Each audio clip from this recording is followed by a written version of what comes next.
Quem escreveu o livro de Hebreus?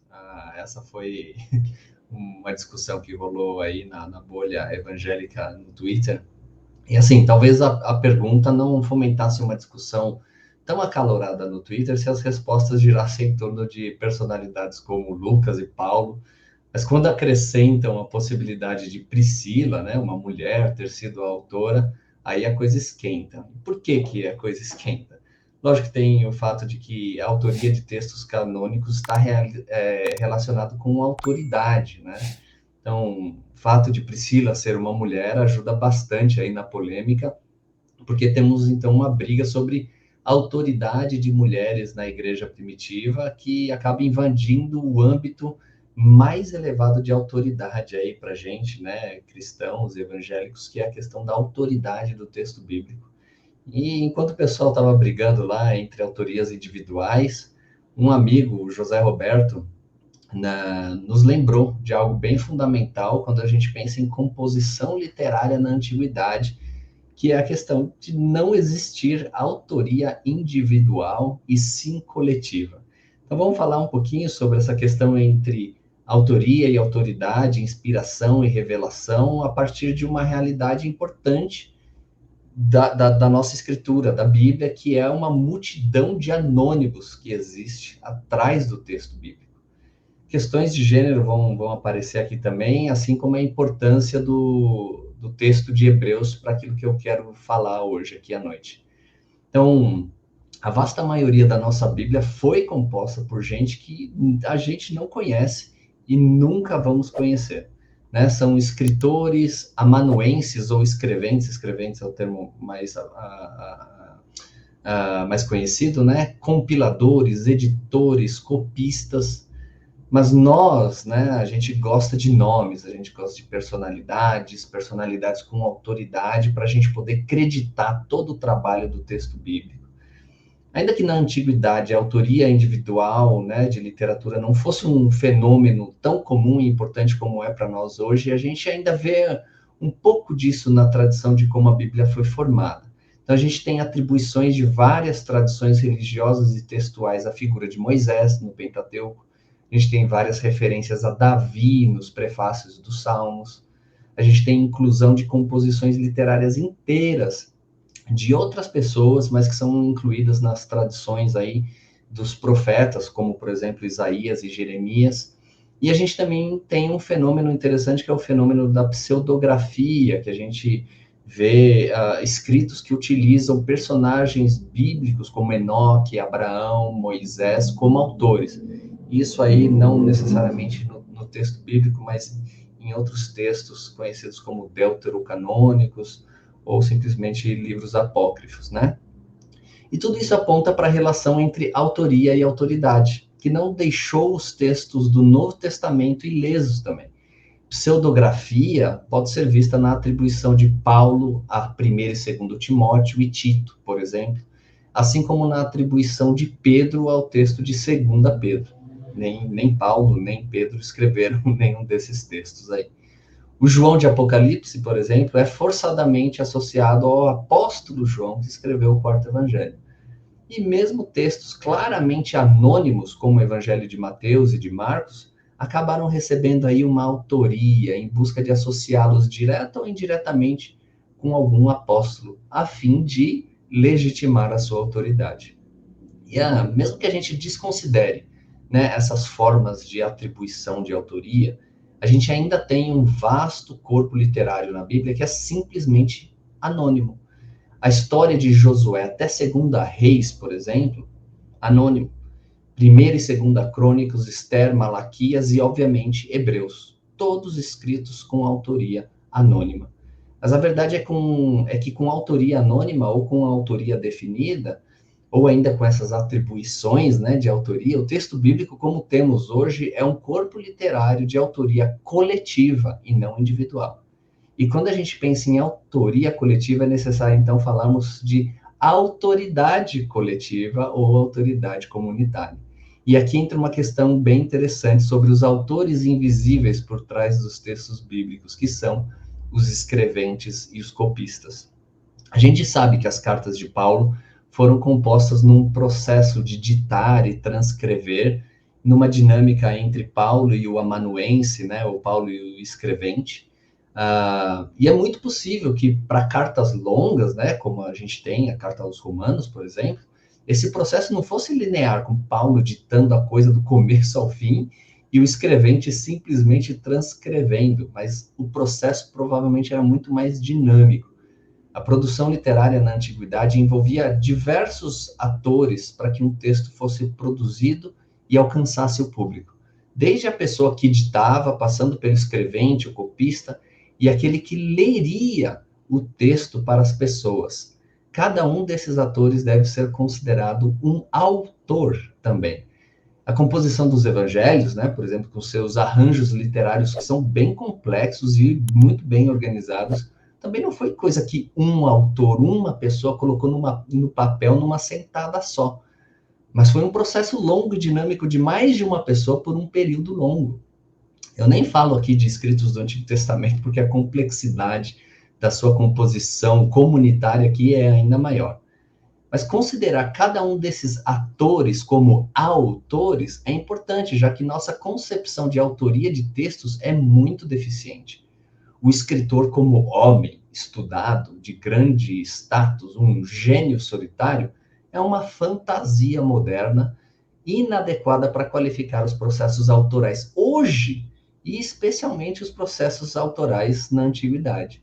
A autoria de textos era compartilhada pelos vários atores por trás do texto, desde aquele que encomendava a sua composição, passando pelo que ditava, o que escrevia, os que copiavam e revisavam, e os que liam para o seu destinatário. E é claro que muitos atores nessa dinâmica autoral não eram homens letrados, ricos e autônomos. A autoria de texto se dava por várias mãos, várias mentes, inclusive de homens e mulheres escravizados ou ex-escravizados. A gente tem evidências de escreventes e copistas mulheres em toda a antiguidade, do Egito à Mesopotâmia, incluindo aqui no judaísmo antigo e o período de composição e edição do Novo Testamento, assim como dentro do contexto greco-romano, né? A composição e edição de texto do Antigo Testamento e também no período aí, no contexto greco-romano, que é um período de composição, cópia e distribuição de textos do Novo Testamento. Então, assim, enquanto é certo que muitas pessoas invisíveis por trás da formação do texto bíblico tenham sido pessoas com posições de poder e autoridade, escribas do palácio, escribas do templo, é certo também que muitos outros eram pessoas em posição de marginalidade, sem deter em suas pessoas e em seus ofícios algum poder ou alguma autoridade, inclusive aqui mulheres escravizadas. Pois bem, e Hebreus, né? Será que isso é evidência de autoria feminina de Hebreus? Não é exatamente isso que eu quero defender, mas é praticamente certo que mãos femininas estão por trás do texto, se considerarmos que a autoria não é um exercício individual, mas coletivo, especialmente quando a gente pensa de textos tão antigos quanto aqueles do Antigo e do Novo Testamento. E o que eu quero trazer aqui é uma discussão sobre distribuição de autoridade por meio de distribuição da responsabilidade autoral, considerando o conteúdo de Hebreus. Conteúdo esse que inclui sacrifício, expiação, ritual, santuário, sacerdócio e sumo sacerdócio.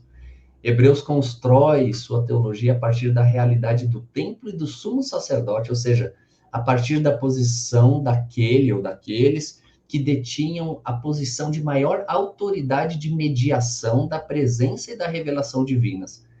Acontece que o conhecimento dessas coisas seria impossível para qualquer pessoa que não fosse um sacerdote ou um sumo sacerdote em qualquer contexto histórico.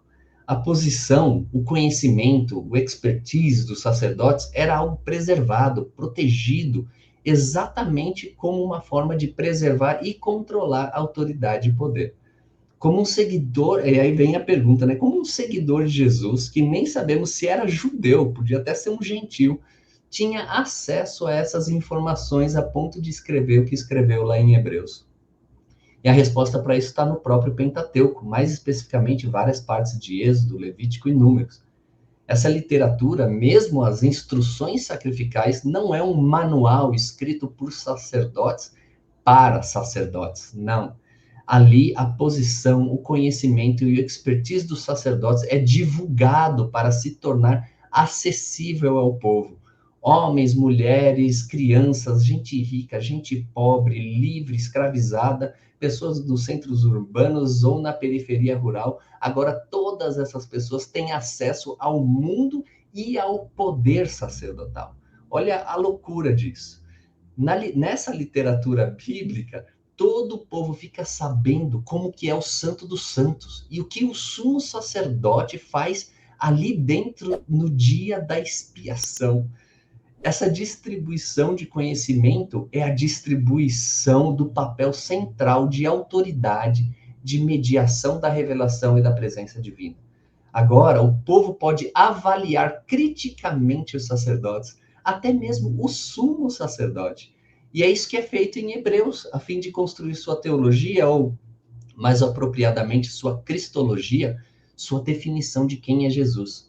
A loucura maior ainda é que hoje eu e você e qualquer outra pessoa com acesso a esses escritos, leitores e intérpretes da Bíblia, nós também estamos nessa posição de autoridade, de poder, para avaliar e criticar aqueles que também estão em posições de autoridade e de poder.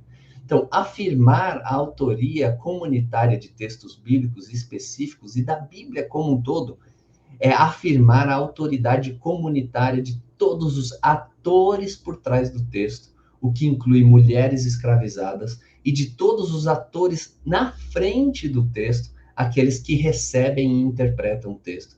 E tudo isso tem um fundamento importante na teologia sacerdotal do Pentateuco, a partir da qual se constrói a teologia de Hebreus.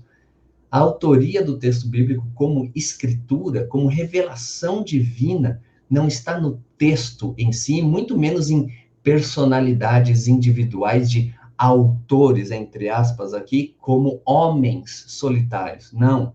A autoridade bíblica é atribuição e reconhecimento que ocorre em comunidade, que em seu engajamento com o texto se torna parte desse grande corpo de autores. Ainda que isso seja muito verdade sobre toda a Bíblia, muito disso se perde quando temos lá o nome de um autor, Isaías, Joel, Marcos, Lucas, Paulo. Daí a importância de termos livros deliberadamente anônimos como parte da Escritura. É um lembrete de que a autoridade não está na autoria individual, nem no texto em si, mas na construção dinâmica de uma autoria coletiva e comunitária do corpo de Cristo, do povo de Deus. Então é isso, distribuição de autoria para ser a distribuição de autoridade.